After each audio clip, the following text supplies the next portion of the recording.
He cherished his privacy. He always kept us from seeing what he didn't want us to see, what he didn't want us to know, what he didn't want us to hear. We didn't know the name of his deceased newborn son, or about his movie script for then-teen heartthrobs New Kids on the Block, or even the excruciating hip pain that forced him to surgery. We never knew how much he was hurting or how dependent he'd become on painkillers. We certainly didn't have a clue, and maybe he didn't either, that trying to ease the pain would bring his demise. Prince's abiding desire to shield himself from the outside world in life may also have played a part in his death, keeping those who knew and cared for him the most from getting him the help he needed.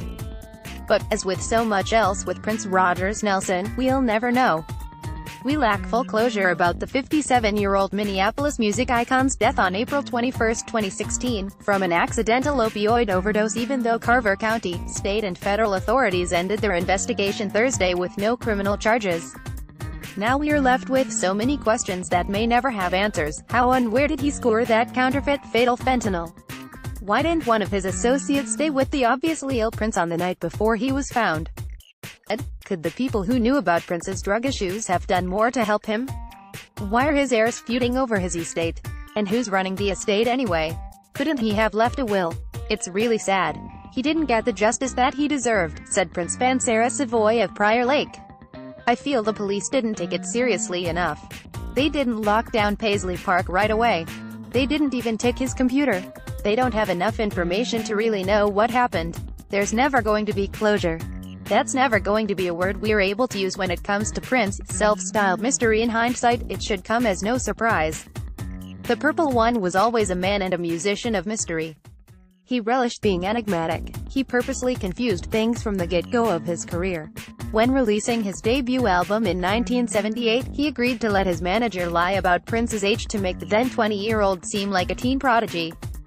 Early interviews, Prince himself muddied the story, talking about his heritage as the son of a half-black father and an Italian mother. Prince told his first manager, Owen Husney, that he didn't do normal. Prince told Warner Brothers, "Don't make me black," meaning he didn't want his music marketed to only R. Prince told the Star Tribune in 1978 that he'd stop granting interviews. "There'll be a time when I won't do any interviews," he promised in the first one he gave without a handler sitting next to him. "I know they're important right now cause people won't know what's on my mind." Did we ever? Prince knew. He had a vision. He had a plan. He had it all mapped out before we could even ask if Prince was his real name. The multiracial co-ed band, the music-filled movies, the high-heeled boots. He envisioned a utopian uptown, a world in which race or sexual orientation didn't matter, where dance, music, sex and romance were all you needed. A dreamer with a hyperactive mind he couldn't shut off. He told us what he thought in his songs, not in interviews, which, as promised, were few and far between. What he didn't tell the world was what he wanted to do with what he left behind after his death. Actually, he had already sketched some plans for turning his Paisley Park studios in Chanhassen into a museum, something he'd planned to do when he was still alive. His staff had already worked on some displays, but he left no guidance on what to do with all the unreleased music and concert videos in Paisley's vaunted vault. The houses he'd purchased for some of his staffers and band members to live in, or the vacant land he owned, or the money that would continue to roll in from music royalties. Why didn't a forward-thinking force worth more than $100 million write a will? Or did he, in typical princely break new ground fashion, record a will and stash it in the vault? He certainly knew about wills and the consequences of not having one. "My dad had no will," said Sharon Nelson, 78, Prince's oldest surviving sibling. Prince took over the estate in 2001, and he divided it up. Intractable silence. But John L. Nelson, Prince's father, had children. A whole lot of them. Prince was survived by neither children nor a wife. Even though he married and divorced twice, he was a singular soul. He thought of his millions of fans around the world as family. But they, like his siblings, were never truly close to him.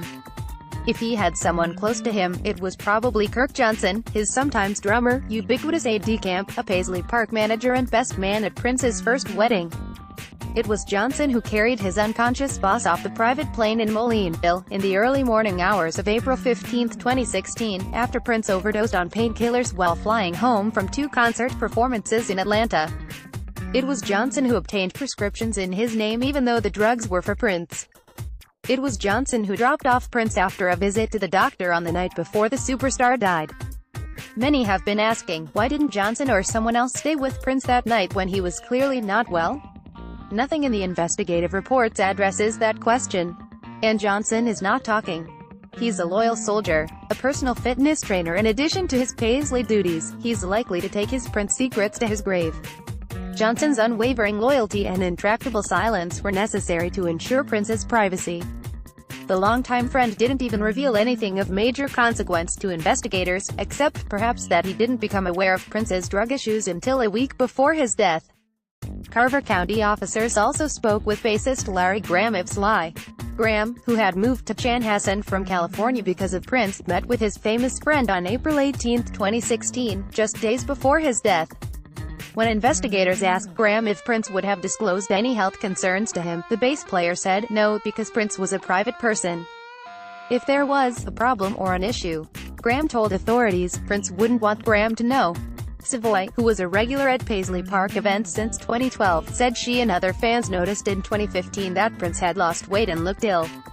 He couldn't reach out and ask for help because he didn't know if someone was going to sell his story or sell pictures of him, said Savoy, who in tribute to Prince's often anonymous philanthropic ways packed meals Saturday morning for Feed My Starving Children, an organization to which Prince quietly donated money.